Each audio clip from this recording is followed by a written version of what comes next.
Very good afternoon, dear students. I hope you all are safe at your place.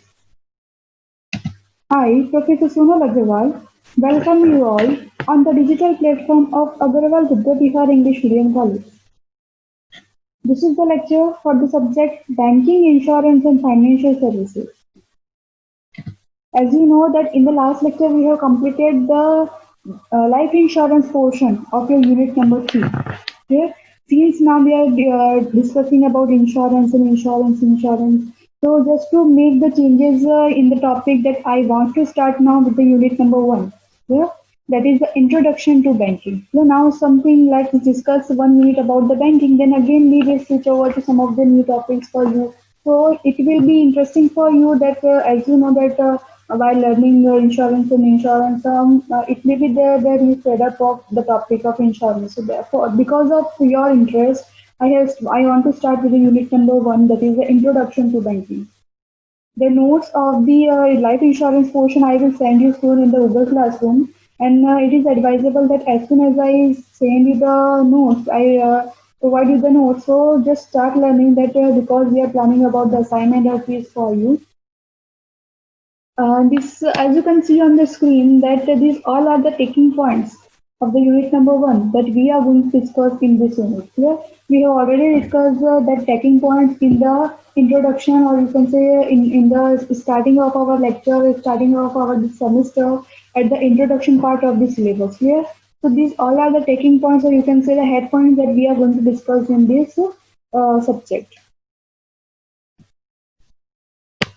Now start with the basic meaning of the banking that we already discussed the meaning of the banking in the introduction lecture of our subject, that what do you mean by bank, what do you mean by banker, and what do you mean by banking. Even though just for your revision, we are going to revise the meaning of banking. Section number 5C of the Banking Regulation Act 1949, the banker is a person who undertakes the business of banking. Very simple. The person who is performing the business of banking is called the banker. The next, banking means accepting the deposit from public for the purpose of lending, repayable on demand or otherwise, with withdrawable by check, draft, order, etc. Okay, now just to break this definition into the parts so you are able to understand in a better way. Banking means accepting deposit from public, means the banker is going to accept your deposit. Okay, what was the purpose to accept the deposit? For the purpose of two things, lending and investing also. Here investing is not written in the definition, but two purposes are there, lending and investing.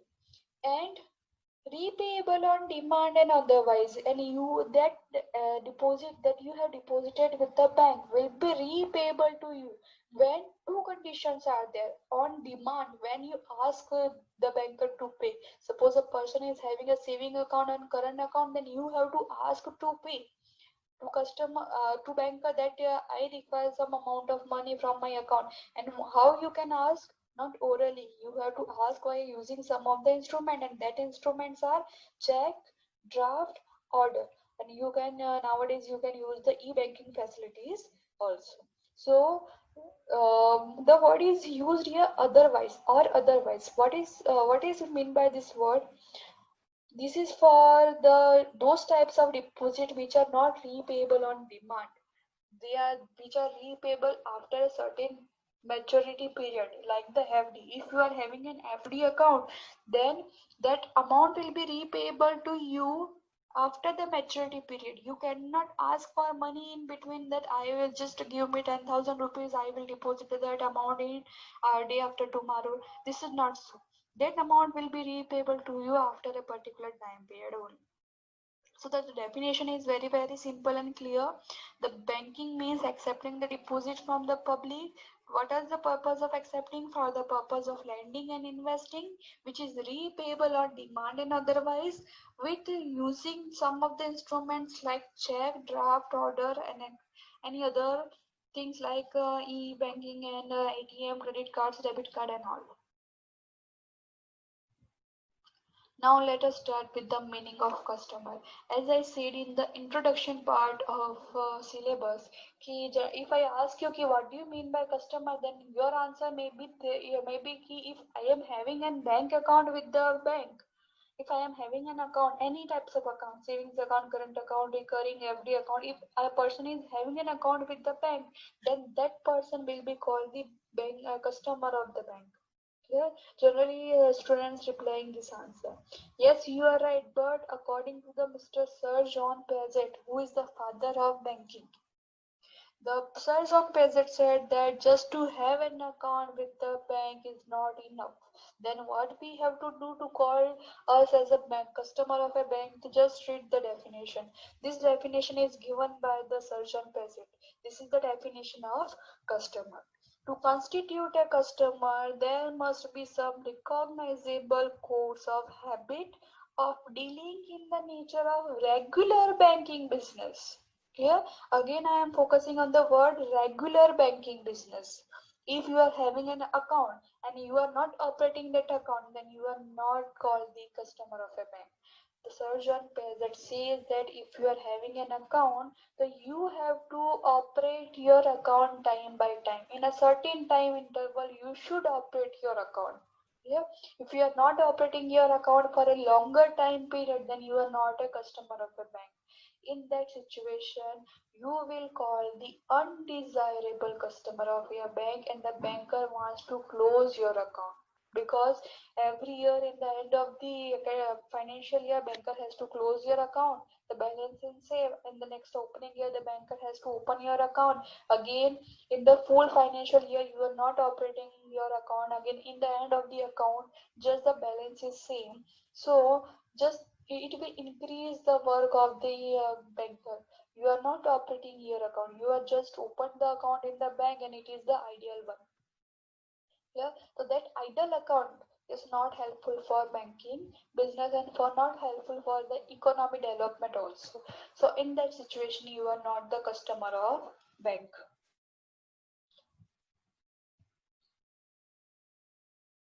This definition of Surgeon Peasant is also known as the duration theory. In the syllabus, you may find the word duration aspect.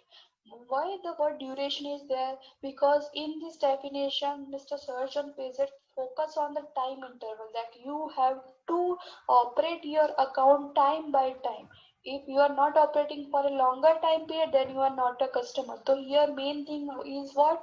To operate account time by time. Here they focus on the timing aspects. So that's why that definition and that theory is also known as the duration theory of the Sir John Peasant. Yeah, the three things here there. There must be account. Of course, it is the basic condition that you are having the account. Second thing, you have operating the accounts. And the third thing, you are operation of that account must be your habit. Habit means what? कोई चीज habit ऐसा कब बोलते हैं? When you are doing that activity after certain intervals, after certain time intervals, then only this activity is your habit. Yeah, and habitual to this. When we are having when we can use the word habit when we are doing some activity on a regular basis. So here search on Peasant says that the dealing in your account, the operate your account must be your habit. Yeah, the 3 points are there. First thing, you have to open an account. Second thing, you are operating your account, and third thing, you are operating your account in a regular basis or after a certain time interval. Suppose a person is operating an account in 3-4 years. So the second point is fulfilled, but the third point of the habit is not fulfilled. Here, the 3 points should be there. This duration theory may ask you as a short note. More content is not given about the duration theory, but if you are able to understand this definition, just break this definition into the three subparts and explain these three subparts in your own words and give the example. Yeah, this is enough for the short note. Next is the types of relationship. As we discussed earlier in the syllabus, there are two types of relationship between the banker and customer. First is the general relationship and the second is the special relationship. Our chapter number 1 is related with the general relationship of the banker and customer, and the second chapter is related with the special relationship between banker and customer. Okay, now for the general relationship, you may find some of the points here. Okay, so start with the first point, debtor creditor relationship. Again, debtor creditor relationship. By doing some of the activity, banker become the debtor and you become the creditor. By doing some of the activity, you become the debtor and banker become the creditor. What are they? When these types of relationship established between the banker and customer. So we all are familiar with the functions of bank, that any bank is doing these functions of accepting the deposit and granting the loan. These are the basic function of any bank. If the banking organization is there, so their bank is going to accept your money in form of various accounts, and the banker will going to lend you money. Yeah. So as soon as you deposit your money with the bank account, means I have given my money to someone and I am having the right to get it back. In that case, when you deposit, please be very careful. When you deposit the amount in your account, at that time the customer become the creditor and the banker become the debtor of the customer. I hope it is clear. When you deposit the amount in your account, at that time you become the creditor as a customer. Why? Because you are having the right to get your amount back, and the banker become the debtor of you. Why? Because banker has to pay as per your demand. Yeah.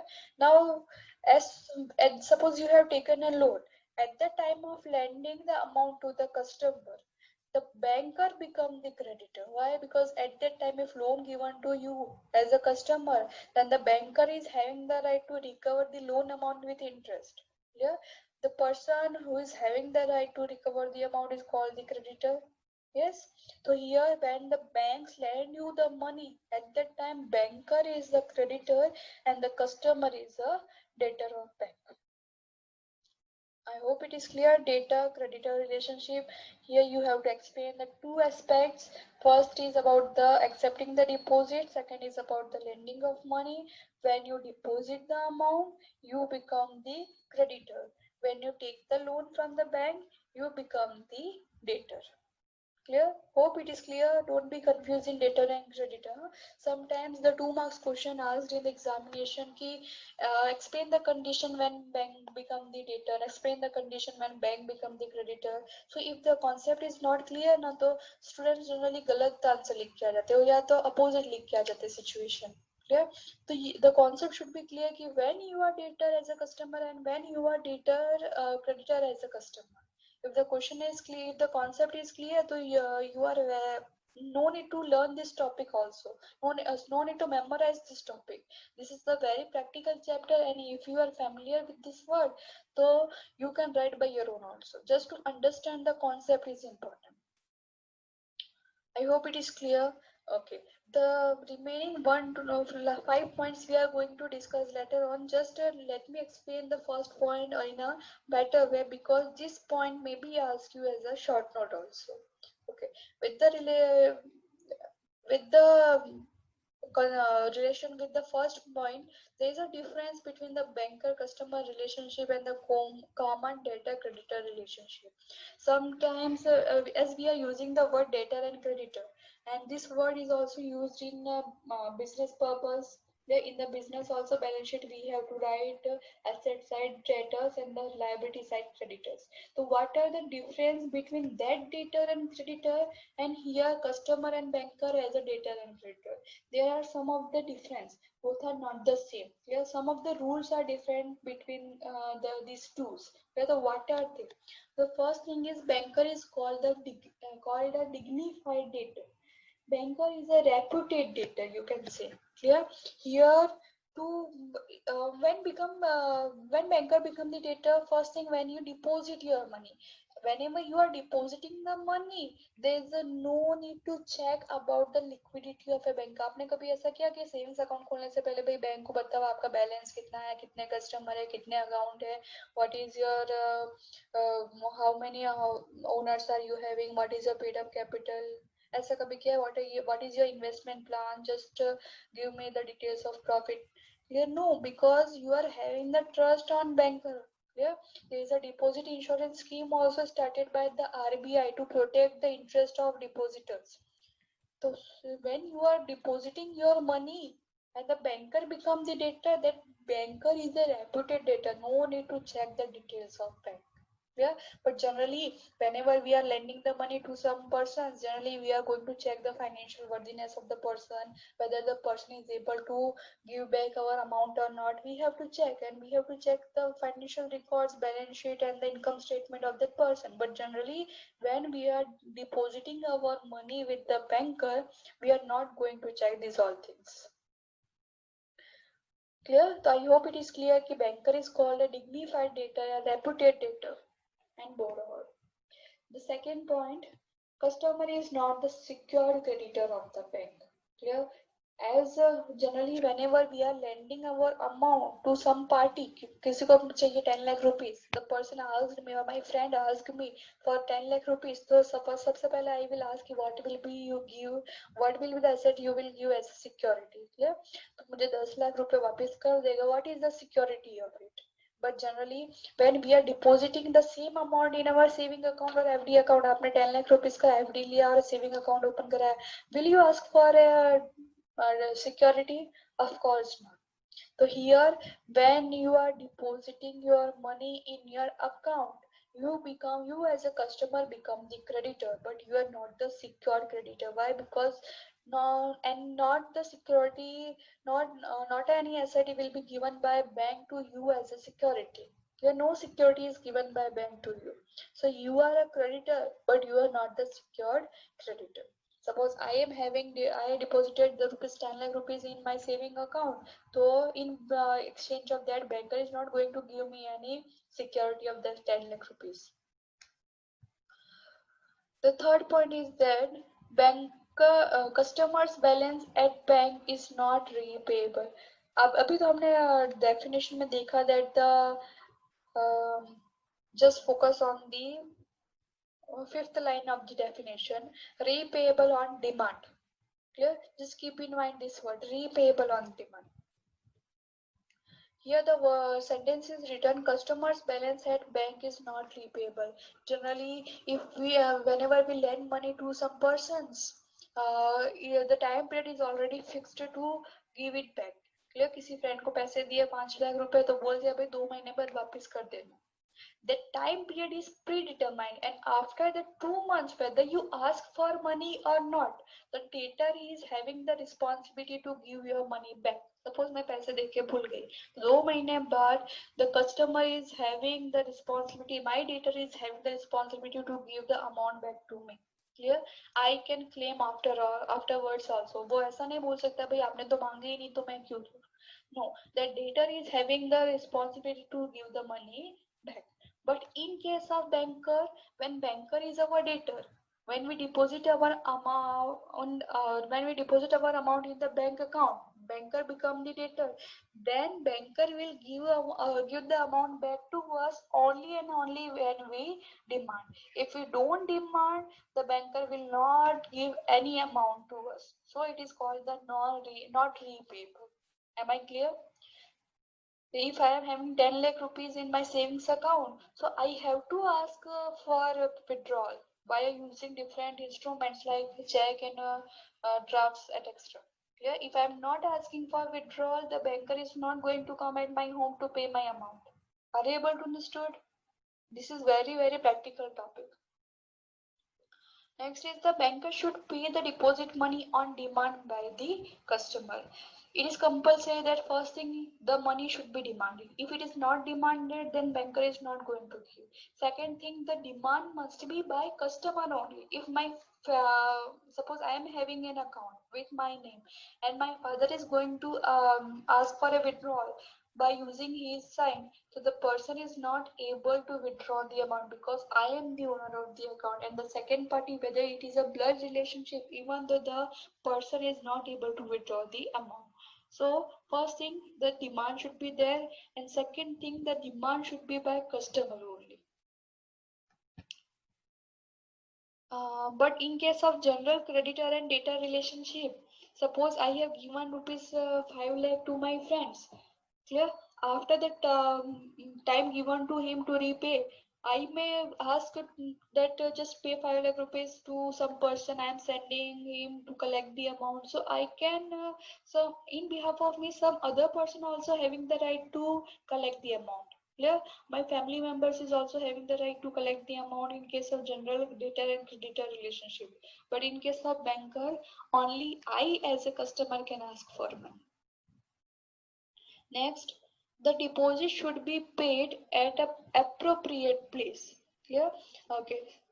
As we discussed, the banker has to accept the deposit. अब मैं उसको बोलूँ उसे घर जाके भाई तू पैसे ले ले तो क्या वो मेरे अकाउंट में जमा करेगा? Of course not. It should be a appropriate place, and the appropriate place means the bank and the bank branch. Clear?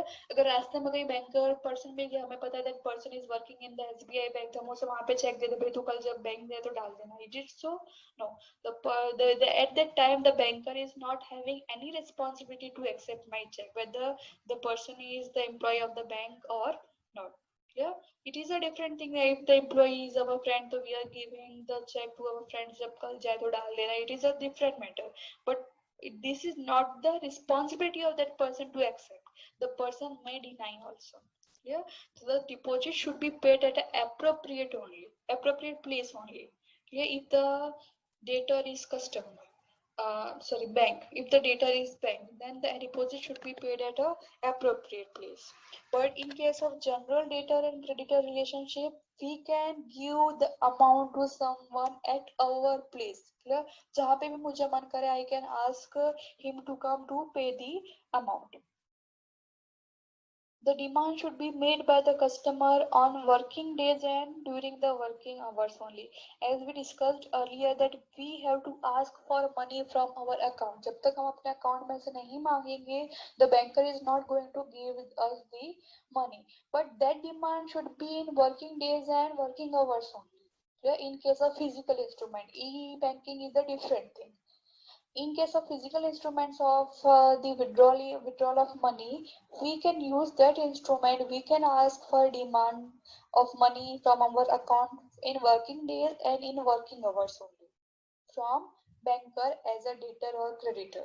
But in case of general debtor creditor relationship, we can ask our debtor to pay the amount of at any time. After the time given to him. उसे 2 महीने का time दिया था, तो उसके बाद मैं उसे सुबह शाम रात कभी भी पैसे बोलूं, the debtor is having the responsibility to give my money back. There is no limitation of working days and working hours in case of common debtor creditor relationship. But of course, these are the limitation in case of the banker customer relationship. Next, the demand must be in a proper form. Are you able to the proper form? Suppose I want to withdraw my amount from my saving account, then I can use a check, but that check should be properly written according to the rules and regulation to fill the check. मतलब कोई भी information आपने गलत भरी या wrong भरी, then banker is not having the responsibility. आप ऐसा नहीं बोल सकते भाई मेरे अकाउंट में से ही मांग रहा हूँ तो दे दो. That demand should be in proper form, or you cannot ask money orally also. ऐसा नहीं कि आप अपने ही अकाउंट में से मांग रहे हो तो आप जैसे चाहो वैसा मांगो. There should be a proper form. You have to follow some of the rules and regulation. But in case of common debtor creditor relationship, you may ask the money while using mail. You may ask on call as per your wish. You can ask the money from your debtor. But if the debtor is a banker, then certain rules and regulation you have to follow. So this is some of the points of the difference between the banker and customer as a debtor and creditor and general debtor and creditor. Yeah? The relationship between both the parties are same, debtor and creditor. But when the debtor and creditor are banker and customer, some of the rules and regulation are different. Now we are going to meet in the next lecture. Till then, stay home, stay safe, start learning. Have a good day. Thank you.